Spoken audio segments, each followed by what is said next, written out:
आज मैं आपको ये देखिए असर्टिव सेंटेंस है, एक्सक्लेमेटरी सेंटेंस बनाना है।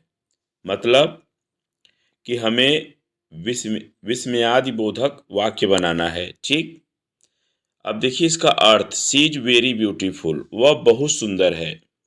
अगर हम इसको एक्सक्लेमेटरी में चेंज करें तो होगा हाउ, वेरी को हाउ में बदल देंगे, हाउ ब्यूटीफुल सी इज, और एक एक्सक्लेमेशन मार्क लगा देंगे। ठीक, तो हाउ ब्यूटीफुल सी इज।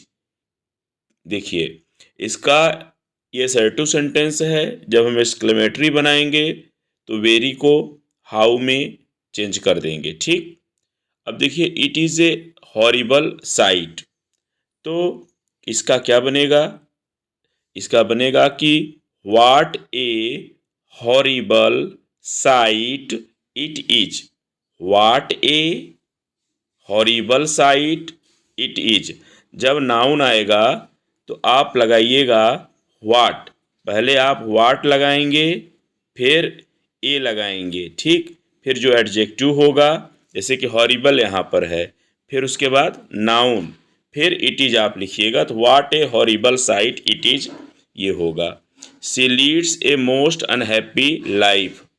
ठीक है, अब इसका अर्थ तो आपको पता होगा ना कि यह कितना भयानक दृश्य है।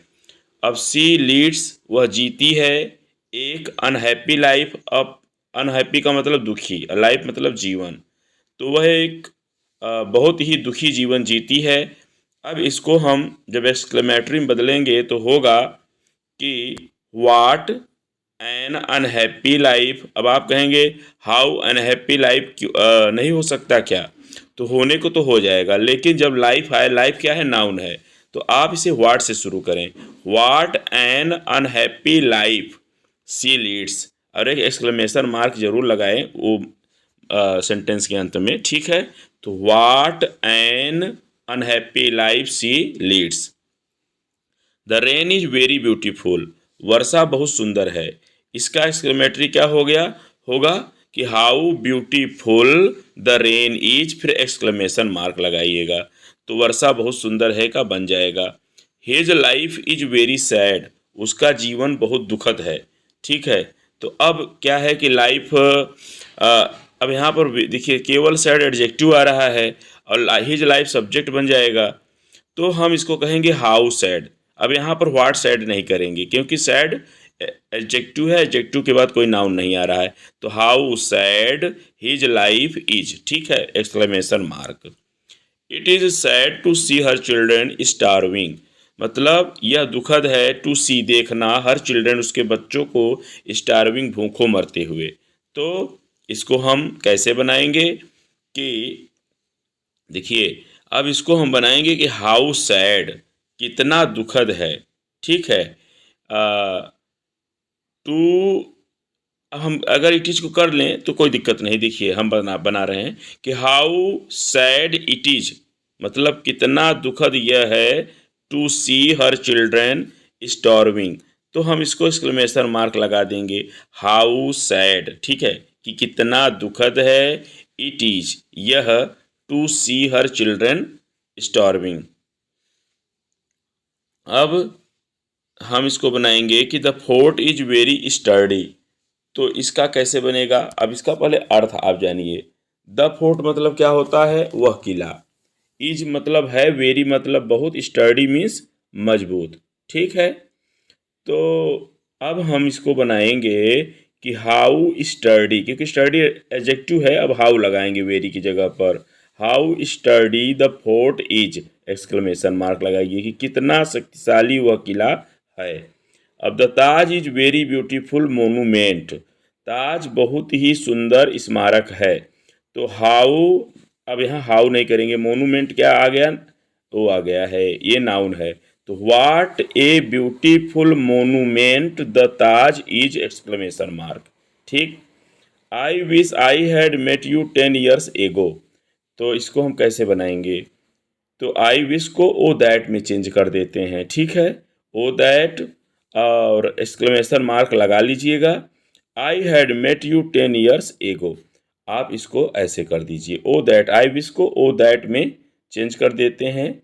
या ओह दैट, ओ एच, ठीक है, एक्सक्लेमेशन मार्क लगाइएगा। तो ओह दैट में चेंज कर दीजिए इसे, जहाँ जहाँ आई विश आए। अब आई wish I had never left my home, तो आप इसको ऐसे ही कर दीजिए।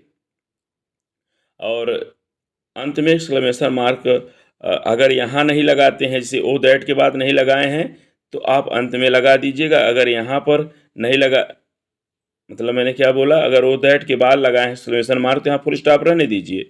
लेकिन ओ दैट के बाद यदि आपने एक्सक्लेमेशन मार्क नहीं दिया है, तो आप अंतिम में दे दीजिएगा, ठीक है। आप कॉमा देंगे ओ दैट के बाद, तो अंतिम में एक्सक्लेमेशन मार्क दे दीजिएगा। तो O that I had never left my home हो जाएगा इसका। It was a very cold night, night क्या है, नाउन है, तो करेंगे what a cold night it was, exclamation mark लगा दीजिएगा। It is very sad that he failed, यह बहुत दुखद है कि वह फेल हो गया। तो अब हम देखो सैड क्या है, एडजेक्टिव, तो हाउ, वेरी को इसमें चेंज करेंगे हाउ, हाउ सैड, अच्छा नहीं, एक काम करें, हाउ सैड से नहीं करेंगे, इट इज़ वेरी सैड के लिए एक होता है अलास, आप लोगों ने पढ़ा होगा इसको, ऐसे एक्सक्लेमेशन मार्क लगा दीजिए।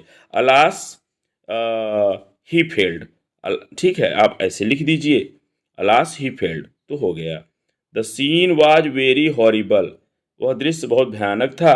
तो अब how horrible the scene was, ऐसे कर दीजिए, कितना भयानक वह दृश्य था। अब आई विश को ओ दैट में चेंज कर दीजिए, O that for a glass of water, तो O that for a glass of water कर दीजिए, तो ये आपका हो गया। हाँ, अब देखिए, the weather is very fine, तो आप इसको कैसे करेंगे कि कहाँ है द वेदर, ठीक, द सीन के बाद ये है, the weather is very fine, तो how fine the weather is, exclamation mark लगा दीजिए। His action is very cruel, तो आप करिए कि हाउ क्रूएल मतलब कितना निर्दयी है, his action is, exclamation mark लगा दीजिए। The cold coffee is too chilled to sip, तो आप इसको बनाइएगा। देखिए अब इसका हम वैसे तो रिमूव टू कराते हैं, लेकिन उससे सेंटेंस आपका कॉम्प्लेक्स बनेगा, एक्सक्लेमेटरी नहीं बनेगा। तो अब इसको हम कैसे बनाएंगे कि हाउ चिल्ड, कितना ठंडा है, ठीक है, द कोल्ड कॉफ़ी, ठीक है। अब आप इसको ऐसे ही बनाएंगे कि how chilled the cold coffee is, तो इसी से पूरा अर्थ निकल जाएगा कि कितना ठंडा है वह ठंडी कॉफ़ी, ठीक। तो how chilled the cold coffee is, exclamation mark लगा दीजिए। ऐसे ही मेरे समझ में आ रहा है कि ये बनेगा, ठीक। इट इज़ वेरी स्ट्रेंज, यह बहुत विचित्र है कि that he lives in Agra and has not seen the Taj, तो इट इज़ वेरी स्ट्रेंज को हम लोग हाउ स्ट्रेंज में बदल देते हैं, फिर दैट से जोड़ देंगे, हाउ स्ट्रेंज दैट पूरा लिख दीजिएगा, बस ध्यान रखिएगा एक्सक्लेमेशन मार्क लगाने का अंत में। It is very unkind remark, तो what an unkind remark it is, ठीक है। अब it he is very successful man, तो क्या करेंगे कि what a successful man he is, मतलब वह बहुत सफल आदमी है, कैसे करेंगे, what a successful man he is, exclamation mark लगाना नहीं भूलिएगा, ठीक। इट इज़ वेरी सैड को अब देखो, इट इज़ वेरी सैड तो हम कह रहे हैं ना कि आप अलास में चेंज कर दीजिए, अलास एक्सक्लेमेशन मार्क लगा के पुअर कमला इज डेड, बस लिख दीजिए। यहाँ पर आई विश को ओ दैट में चेंज कर दीजिए, O that I were young again. अब बस एक्सक्लेमेशन मार्क का ध्यान जरूर रखिएगा, ना हो तो आप इसे अपने बुक से भी सीख लीजिए कि एक्सक्लेमेशन मार्क कैसे लगता है। अगर आपको ये समझ में आया होगा इस तरीके से बताने पर, तो आप लाइक के द्वारा बता सकते हैं कि समझ में आया है।